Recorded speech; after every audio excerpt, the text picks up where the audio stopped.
Thank you for the warm applauses. I was going to say that we've been set up after such a panel. Yeah. The good news is that we really have something interesting today to discuss. And if I would be to just before introducing ourselves, build a bridge between what was discussed and what we're going to talk now. I'm going to steal an idea from Lucian here. I wonder if metaverse, as it was described before, could it really work without DeFi? Because in the end of the day, it's good to have ownership and sovereign identity and so on, but you want to do commerce in the metaverse. You want to trade stuff. So in the end of the day, I guess there's a very natural continuation in talking about decentralized finance in the context of discussions about a blockchain-based metaverse. Because guess what? DeFi is also blockchain-based. I would say let's start with self-introductions. Those of you who know me know that I'm very bad with remembering names and figures. So therefore, I prefer to ask everybody here to introduce themselves and say a few keywords for themselves. Should I start? Lucian, start from the left part. I'm Lucian Todea, co-founder and chief operating officer at Elrond. And I'm really happy to be in this panel, really happy to be at this event, and really happy to talk about the future of finance, banking, and of course, DeFi.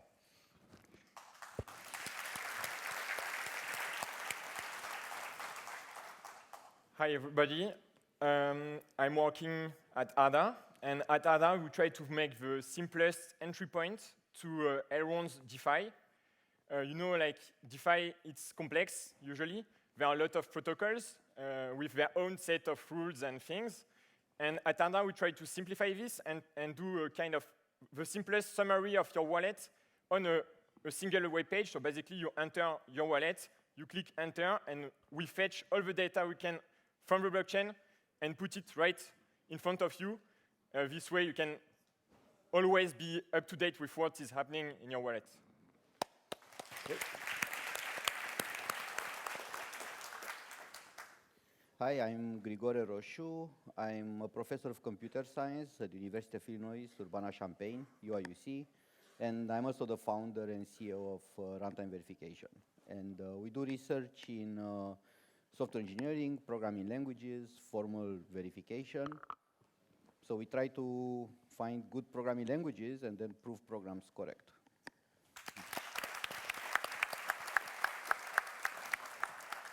Me, last on the list, my name is Andrei Pinzaru. I'm a partner with Deloitte. I'm a lawyer, and I have spent about 25 years dealing with banks and capital markets. And until a few years ago, I thought, I'm old and nothing can surprise me. And people dealing with banking lawyers know that a loan is a loan is a loan, yeah, no matter what. And then I was surprised to discover the world of crypto and decentralized finance, and I was like, wow, that's it. Something new is possible in the end of the day. Now, let's kick off the discussion maybe with putting some context, yeah. And I picked some numbers. Maybe that's because I come from Deloitte and those guys love numbers. And I tried to figure out how big is DeFi? What are we talking about? Okay.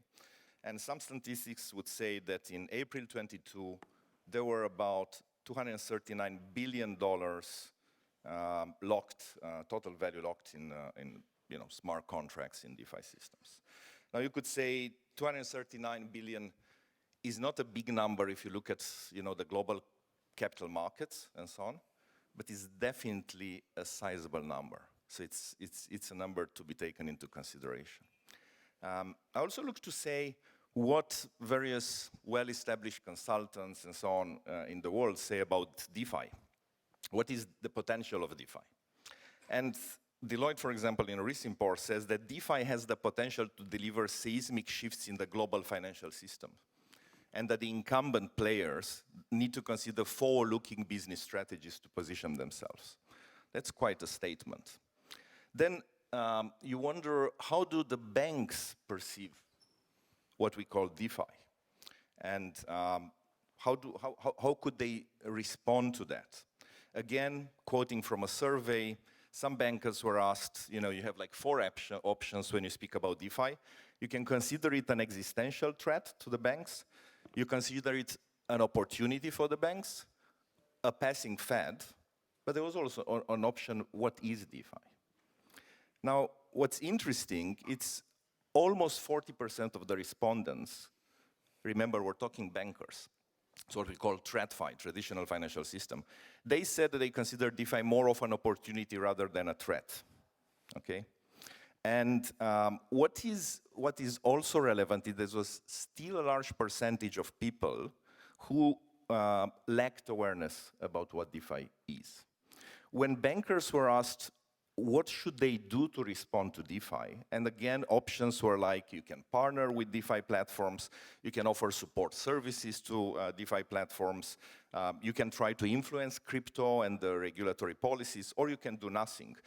What I found interesting is none of the respondents said do nothing.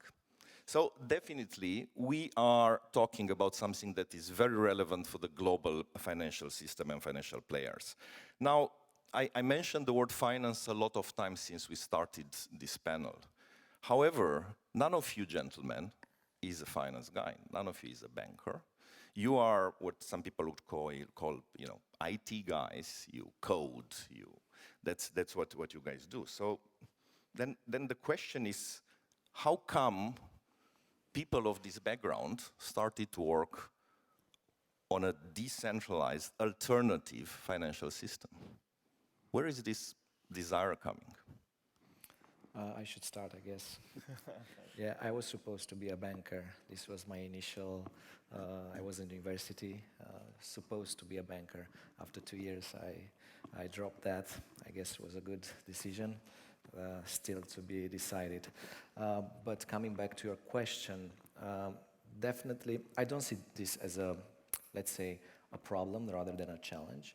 Definitely, economists, people from finance for example, we at Rewritten are more than open to discuss stuff like that. But sometimes, in order to move forward, you have to start. And usually the incumbents in an industry are not those so incentivized to change things. And sometimes you take a problem in your hands and start to find a solution on your own, explore. Sometimes you might, let's say, make mistakes. Sometimes you can learn from those. And I guess, let's say in our case, was, first of all, it's for us, DeFi, especially on MultiversX, formerly Elrond, is a building block and an important Lego parts of what we are trying to do.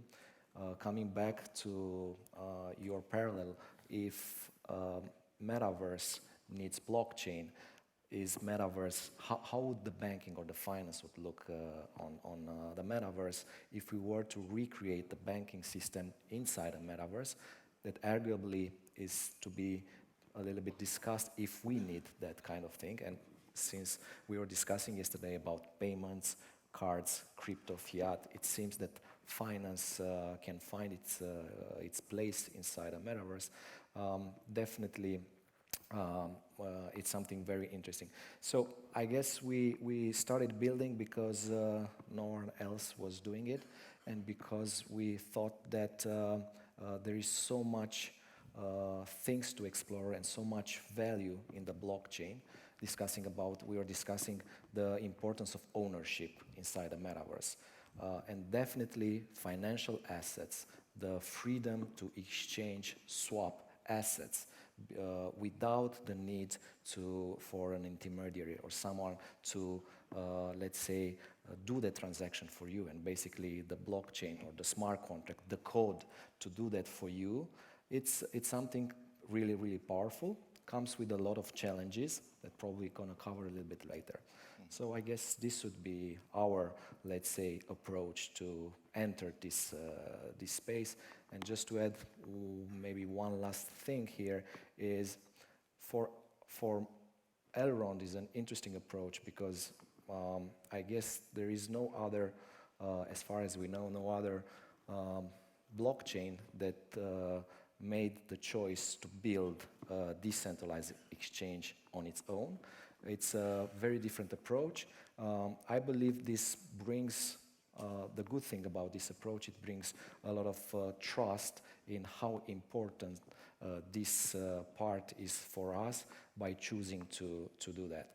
On the other hand, we are more than happy for others to build. This is the beauty of the blockchain is even if, for example, if we are the first one that wrote the first line of codes of the smart contracts, the exchange itself is just an interface. Anyone can build an interface or tools to interact with the code, and basically then anyone can create and build on top of that. And this is the beauty of the blockchain, and also what we were starting to create with the X exchange is that now anyone can build on that if they want, or they can go on their own, let's say, path. And now I'm more than happy that we have Ash Swap, our last launchpad. The next launchpad is also from DeFi. We're going to have our first lending protocol built by others, not by us, and I'm more than happy that some things are built by others because we cannot build all the Legos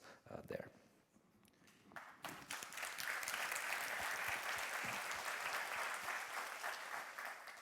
In my case, I don't have a background in finance at all.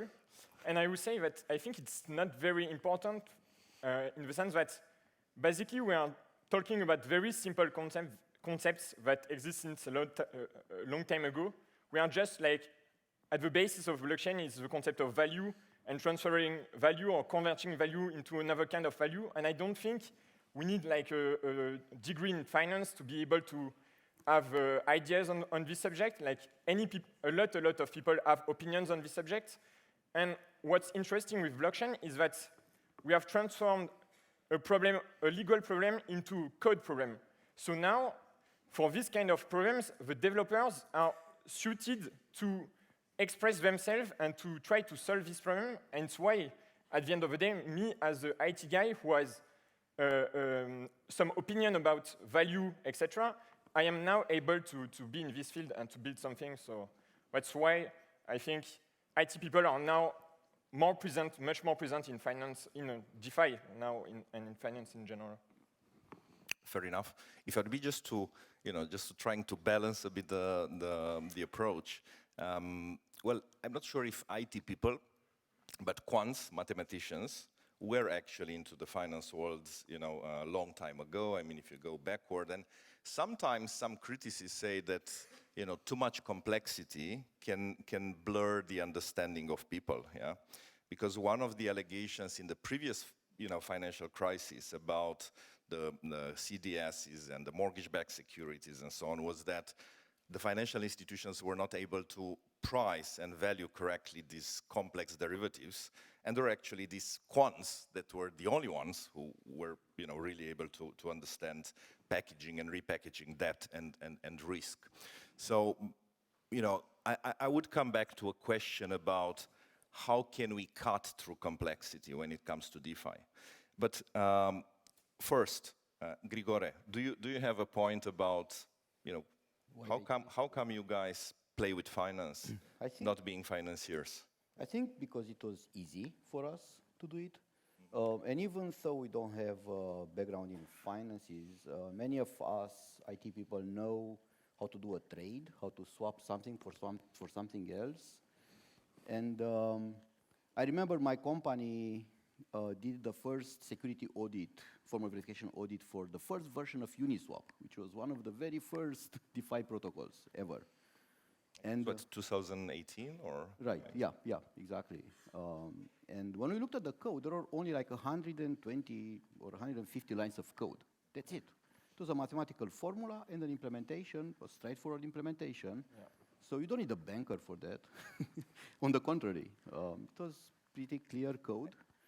We found some errors though, rounding errors, because it's easy to make errors, and that's another discussion we can have. But I think the answer is because it was easy for IT guys to do this. I'm not saying that these programs are easy in general. I mean, we saw Hatom talking today. They spent the whole year, a team of 10 plus people working on it. Yes, complexity keeps piling up, but we have a very simple swap protocol. You can have a very simple piece of code. Well, you just reminded me about this 2018, yeah?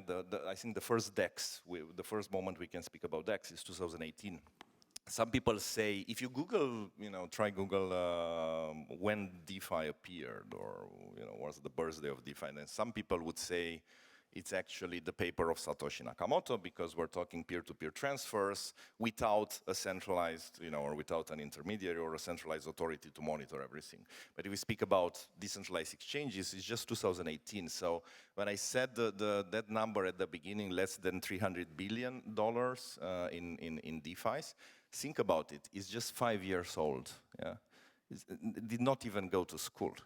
Okay, so and also if you look at the pace of growth, it's incredible. Yeah, the pace of growth year on year it's unimaginable. So let's put things in context and see the potential. Expand a little bit on and translate what Grigore is saying when he said it's easy. I think what he meant is we are really smart, so it's very easy for us to do. To me, it's clear. The coders are taking over the world. I mean, that's the secret plan, right? Maybe I can talk about a bit how I came in this field, because at the beginning I was not, working in DeFi, and I was interested by DeFi and all the crypto stuff, but I was not building DeFi, and it's exactly the way I describe it. Like on blockchains, most of the things are open source, and at some point I was using Uniswap, and I was in the Explorer, and I don't know, I clicked on the page that displayed the code of the smart contract. I had already background in programming. And I clicked in this code, and I saw exactly it was like 200 lines of codes. I was barely able to read it, even if I didn't know the language, sorry. And I was amazed by the simplicity, in the sense that I was expecting way more from the project.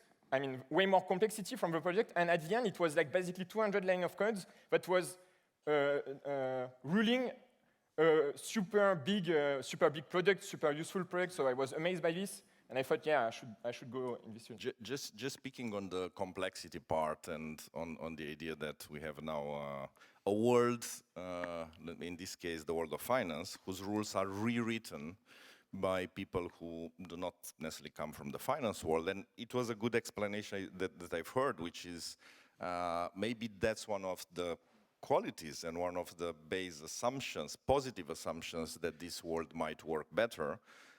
Exactly the fact that it's reinvented.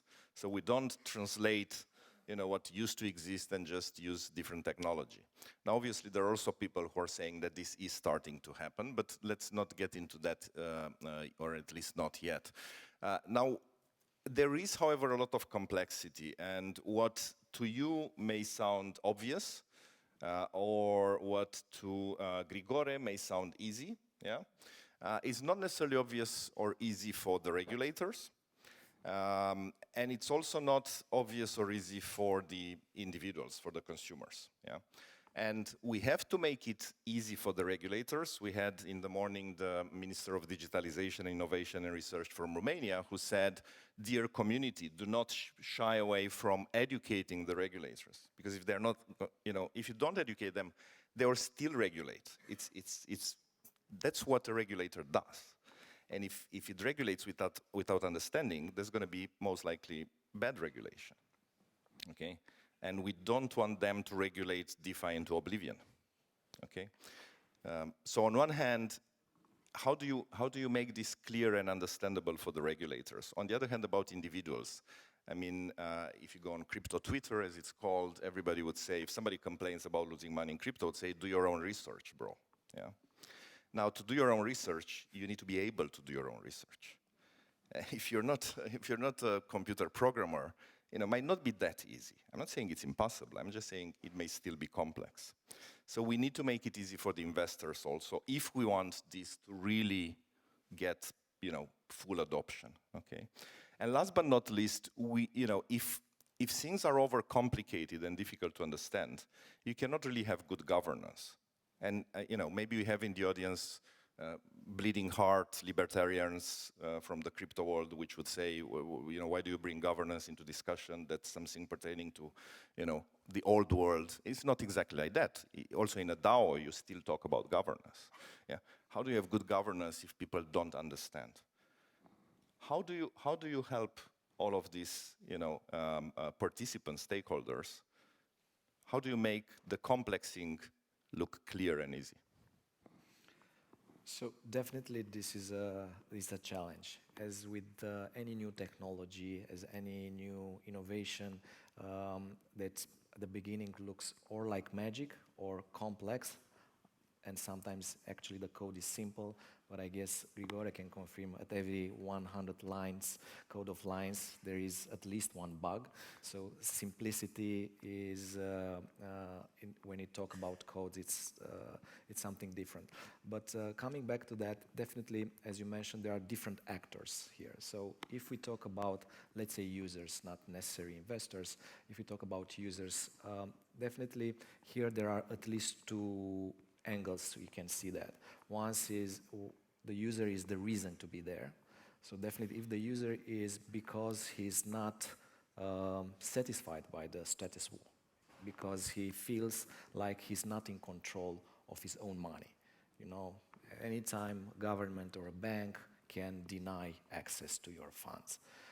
And then if he's in the DeFi for, let's say, this kind of reason, and I wouldn't say it's libertarian, it's something that it's my money, I want to own my money. I don't want to, I don't know, at 2 a.m. in the morning, because the bank is closed, blockchain is never closed, or decentralized exchanges are never closed, as with the traditional stock exchanges. So I want to own and I want to have full access to my funds. And direct access. And direct access. And if this is the reason to be in DeFi, then you probably, it'll be much easier to invest time and research and take a little bit, maybe since you are still early, the pain to access this, let's say, but having the motivation and the reason gives you enough energy to go there.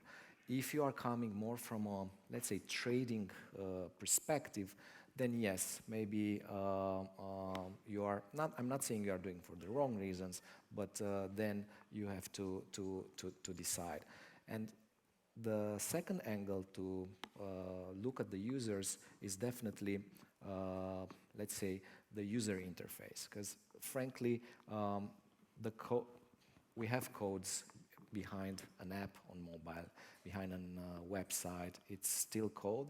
The challenge right now is how to simplify these things from an UI perspective. And when I say UI or user experience, it's not how it looks, the color of the bottom, it's how you explain through an interface some concepts, even if they are economics concept, game design concepts, or like other things, is how you explain it. This is the challenge. It's not if it's, I don't know, it looks nice, the app.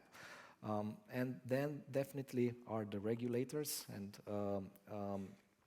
definitely the way to reach them is to actually try to explain. And I was more than happy what Romanian minister said this morning, that, yeah, hey, tell me about that. And we try to, on our side, to be as proactive as possible. We try to be involved in as much as possible, involved in this kind of decision, or at least to give some feedback. Sometimes we are asked, sometimes you need to raise your hand and try to educate. As I said, it's really, really challenging.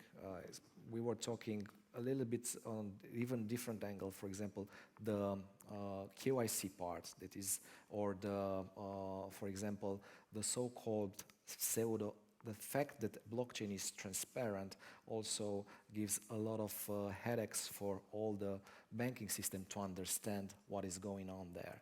Because basically, and I really like this parallel, is once you have crypto, basically we kind of moved a little bit in the past when people were using cash. You know, cash is one of the way of paying that it's pretty anonymous.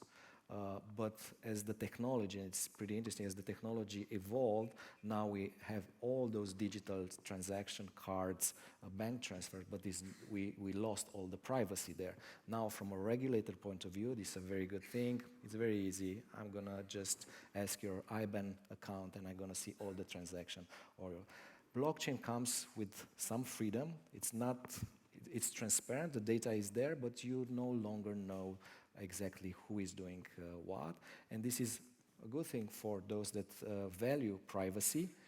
But on the other hand, for regulators, this is, so now I don't know all your history background. Are you paying taxes? How should I tax this? When should I tax this? If you pay in crypto, when you exchange crypto in fiat, if you exchange Bitcoin to e-gold, e-gold to something, and you make, I don't know, some profit, should I tax you now at the end of the year? So definitely, I believe that not even us that are in this space, we know all these answers. So this means that we need a dialogue, and as long, and this is the last thing I mentioned here, as long as regulation doesn't kill innovation,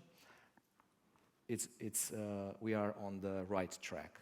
If regulation comes and innovation can no longer find its own space, then we might have a problem.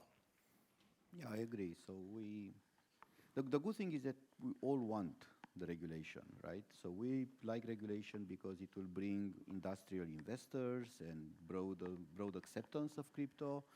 Regulators want regulation because they are regulators, and they should be happy because in blockchain, all the transactions are on the blockchain, all the information is there, you cannot hide anything. We just have to find the mechanism to make it happen. And there are different countries, different jurisdictions. Some countries are more advanced than others. Others want to retrofit the whole crypto novelty onto their archaic existing regulations, and sometimes it doesn't work. Also, education has a big role here. Right? As regulators should start using these DeFi protocols themselves to see what it is, because they are not that different. Once you use, let's say, Aave, on Ethereum, then you can immediately use HAT on Elrond without even needing to read the documentation. It's pretty clear once you understand the concept, the new concept. You have to connect your wallet, then you have to deposit collateral, then, and you don't need to read the documentation. But documentation is also very important, of course. And then I think what regulators will need probably is certified security auditors, because there are so many things that can go wrong in these DeFi protocols. It's not only the code of the DeFi protocol itself, but the VM, or maybe some validator, some malicious validator wants to do something bad. So it's not even clear who is responsible for what. Well, it's this famous expression, in the crypto world, code is law, right? And then if I would put the hat of a regulator, I would say, how do I know? A law can be written in a good way or a bad way. A law can be good or bad. Yeah, it can be a good law, but the intention of the legislator was to make a good law, but it was poorly drafted. And then you have laws of unintended consequences. So my question is maybe picking exactly what you said, Grigore, how do we address this in the crypto world? Like, code is law, which could be great if it's a good law, but could be a nightmare if it's a bad law. Right, so the code needs to be explained in normal, natural language. Then auditors should also explain what the code does in their own way. And yeah, so that's the beginning. Then I think a big question is also who to blame when things go wrong, because everything is great. Auditors would be a good place to start. Well, yes and no, because the auditors, have a certain time box available to them. And actually, I'm happy actually that I can tell everybody here that you guys should plan auditing early. You should not wait until the very last minute. So In case you don't know, what really happens in the world of DeFi development is that many teams, not here, but in other places, many teams have a certain budget, let's say for a project, for a DeFi project, and they do like 90% of the whole development without thinking at all about auditing. And then there are 2 more weeks before the launch, and they want an audit because an audit helps them. And then they go to auditors and say, hey, I have really only 1 week and $5,000, and I want the whole thing audited. That's not possible. It's not physically possible. Actually, I worked at NASA before I joined academia, and one thing that surprised me at NASA was that for any project at NASA, 80% of the resources of the project go into verification and validation, and only 20% into writing the actual code. So 4 times more resources into verification and validation than into writing the code. And nobody tries to attack their code every day, right, and exploit it. To me, it's amazing. You see, in reality, the 2 worlds, the world of TradFi, traditional finance, and DeFi, decentralized finance, they're very different, but there are also a lot of similarities between the 2 worlds. Yeah, because the example you gave now with last minute before launching a product or whatever, you go and you ask the auditor to audit and so on. I mean, you see something similar happening with some companies which before they go to do an IPO, that's the moment when they start to implement compliance procedures and they realize they need to have IFRS compliant financial statements and so on. I mean, look, human nature is human nature and it plays similarly in all the worlds. Yeah? Well, but they also learn because some are more successful than others. In particular, one thing that we really like in our collaboration with Elrond is that now they engage us in their projects even before they start writing the code, when we are still discussing the business logic of the protocol. And then we kind of look over their shoulders with our auditor's eye and together find a way to write the code in the best possible way that it's also easy to audit. Then we can audit that code in 1 week at the end because we built it together, more or less. And I strongly encourage other teams to do the same, to help us, help them. I think Lucian has a, I think point. Here is there is this tension as a startup, moving fast and break things. And then you have, but when you break things on DeFi, you're basically not breaking all your own things. You are breaking everyone. So it's this tension between moving fast, having this mindset of startups, innovate, deliver, fail, fail, raise, do again.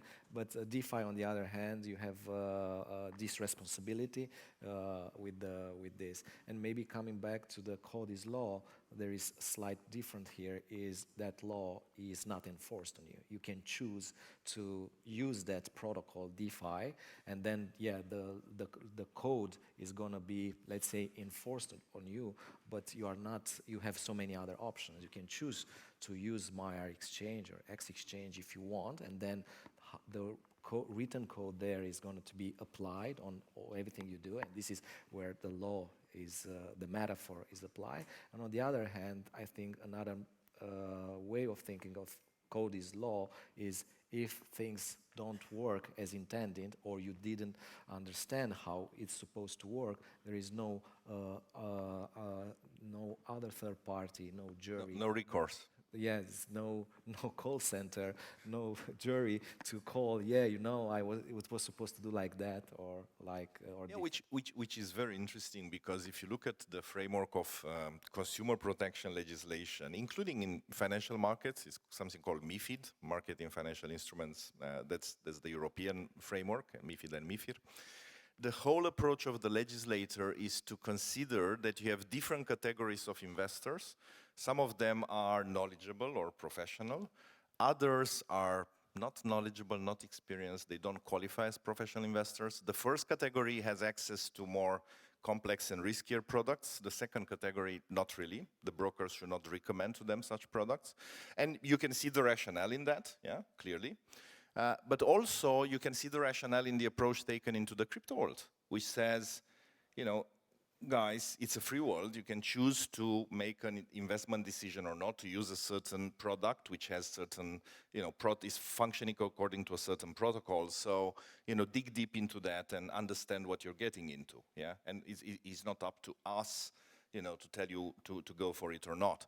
And that makes me coming back because Grigore pointed out to what I consider to be an emerging profession, yeah, professionalization. The concept of auditors, it's a sign of maturity of the market. It's a professionalization, literally, of the market. Lucas, my understanding is that you guys are also playing a role in line with what I just mentioned, trying to help players, stakeholders cut through complexity. How are you guys doing that?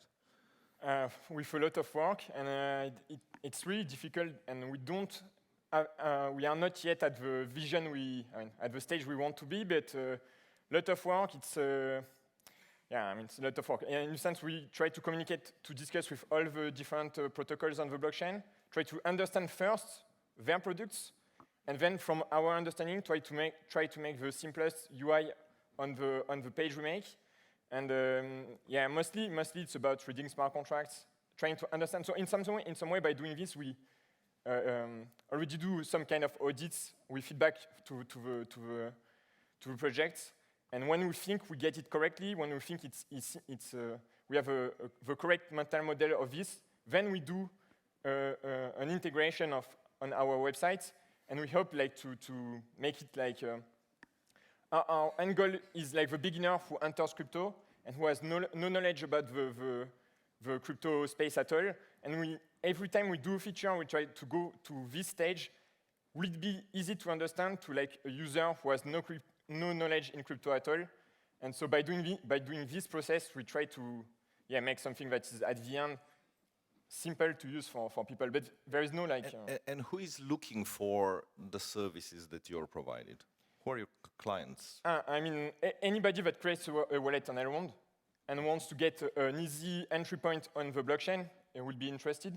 So it's basically about, even for more advanced user, it's useful because there is too much thing going on the blockchain that it's hard to get a good summary of this in your head. So this is what we try to do, a simplistic version of the whole set of protocols. Of course, we can't integrate all the details of all the protocols. We try to do a first step into all the protocols that are possible. Okay, so basically, you just confirmed to me that it's not that I'm stupid, I'm just not an IT guy, yeah? And I need companies like yours to support me understand stuff. I need companies like Grigore's to come and, audit and, do not just let me there out in the cold as a, stupid old lawyer who doesn't understand coding and, he's trying to do his own research, but he's struggling with that, right? So there is a need for new, players, professionals in this market to actually help the stakeholders get the comfort that the things are what they say they are, yeah? And also to help them understand and make proper assessment. Every time we do something in ADA, really we are thinking about the noob. I'm thinking about my mother. Is my mother able to? Can I put my mother in front of a website, and what she will do if she sees it, you see? And I think we are not yet at this stage. And it's normal if people feel like it's too complicated yet, but I think it's the stage we should all go towards. Maybe to add something Please. here regarding why sometimes DeFi looks so complicated is, and I want to mention is, I guess even the traditional finance for most people is complicated. I guess a lot of people that were never exposed to blockchain or crypto don't know how money are created, how inflation works, how, derivatives, option, futures, all the products on the, let's say, traditional finance works.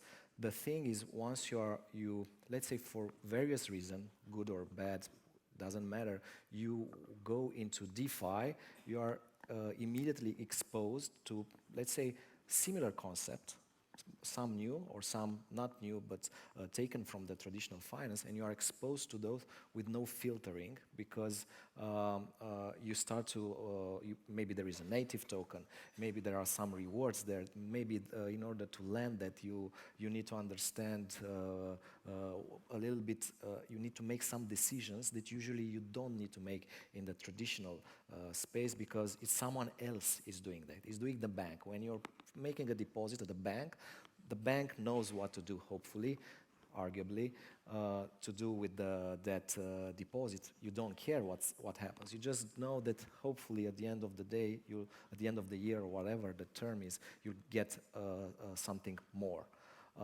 But on DeFi, you need to make some decision on your own, and having this, like in Spider-Man, great power, come great responsibility.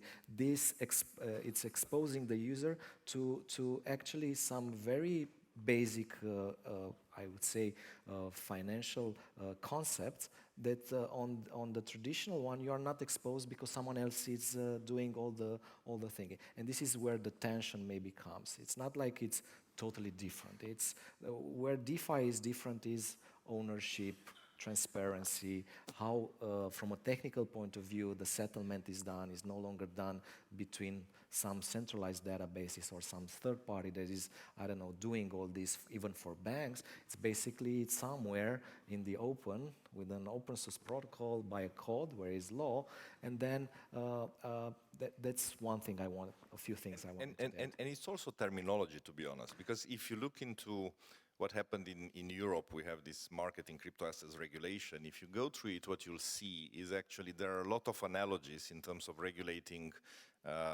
crypto assets with banking and capital markets.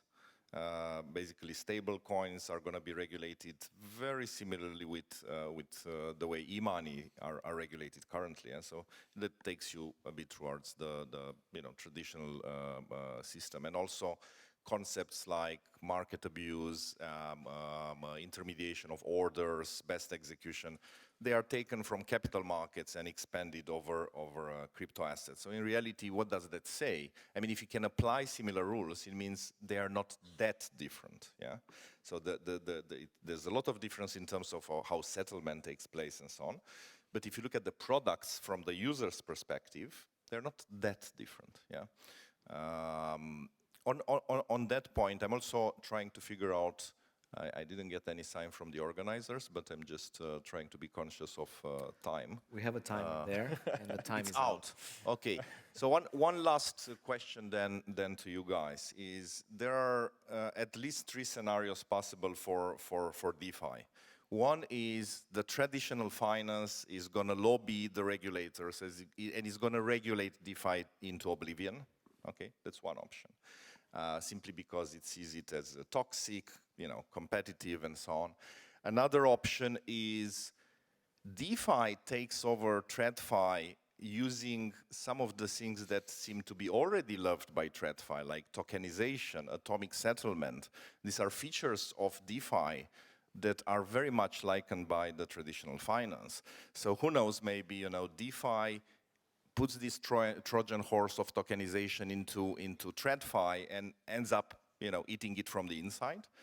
Or you could also have the option that both systems continue to develop in parallel, which, like in a short answer, because the time is out, which do you think would be the more probable? Or maybe there's a fourth. There's a fourth option where both of them evolve. So TradFi learns from DeFi, DeFi learns from TradFi, and then they will eventually become the same thing. It will be the way things are in the future. I don't think one is to eliminate the other. That's an answer that does not leave a lot of room for other answers, but if you guys still want to add to that? Maybe I'll add, and this is kind of a joke, taking an investor hat. If I really like asymmetric bets, so if DeFi is, and this was April, the number you said, right now I think it's more or less DeFi let's say, tens of billions of dollars. The entire, let's say, finance, similar, traditionally, it's like $2 trillion. I would take that bet any time, so it's like 100x more room to grow there. As I said, it's more like a joke. I'm as a let's say as a builder, I believe, and as a vision, what we are doing at Iron, I believe DeFi, even if regulators will try to, let's say, kill it, it's almost impossible. As we were discussing, I think in the morning, you cannot ban Bitcoin. Of course, regulation from a technical point of view. And Lucian, let's be clear, they don't seem to have that intention. All the regulators in Europe, in US, wherever, they look to regulate, but none of them is really looking to impose an overall, blanket ban. Yeah, but leaving aside the regulations, I believe DeFi has its own reason to be there, and there are so many advantages there from a technical point of view, with the challenges with that, but also from being able to build on the way you can build on top of this DeFi. It's really, really powerful, because then you can create different products, and this is arguably, let's not go into the trap on what happened in 2008 when they created so many synthetics products that basically no one knew what was toxic or not. So I'm not talking about that kind of building on top, but I believe this is a really, really powerful thing, having access 24 hours to the market, having access to your own funds, being able to transact and swap different kind of assets, the tokenization of different assets that usually until now was almost from a technical point of view impossible to tokenize. I believe this is very important, and I believe it's not either or. I believe there will be a use case for TradeFi and will be a case for DeFi, but I believe DeFi definitely has so much more room to grow. Not saying that necessarily they are fighting for the same pie, maybe the pie will be bigger at the end of the day. Lucas, last thought from you? I think everything has been said, and I would just say that I believe that it's a belief that regulators are not going to be blind to the greatness of DeFi. I don't believe this. I believe that at some point they will see like all the great things that can be done with DeFi, and they will understand that it doesn't make sense to completely ban this. Just to thank you all, and just to conclude, I have on one hand a cautious view about what regulators will do, and that comes from the fact that what we're talking about when we talk crypto is really a reinvention of money. This is something that happens very rarely in the history, and therefore predicting what position, which way regulators would take, it's really risky in itself. On the other hand, if we look at the trends over the last years about how the regulators position vis-a-vis technology, like in Europe we have PSD2, Payment Services Directive, what they did there, and it started with the first Payment Services Directive actually, they demonopolized payments, which used to be the monopoly of banks. And then the regulators are the ones which said, let's open the doors to actually the fintechs. Okay, so what we see is a trend whereby the regulators are looking to stimulate innovation, and in all the public positions taken by regulators around the world, when it comes to crypto, they all say we have to be prudent, we have to protect investors, we have to protect the stability of the financial system, but in such manner that we do not stifle innovation. That last expression, that we do not stifle innovation, you can find it in the press releases of almost all the regulators. So on that note, I think we have good reasons to be positive. Thank you, everybody. Thank you.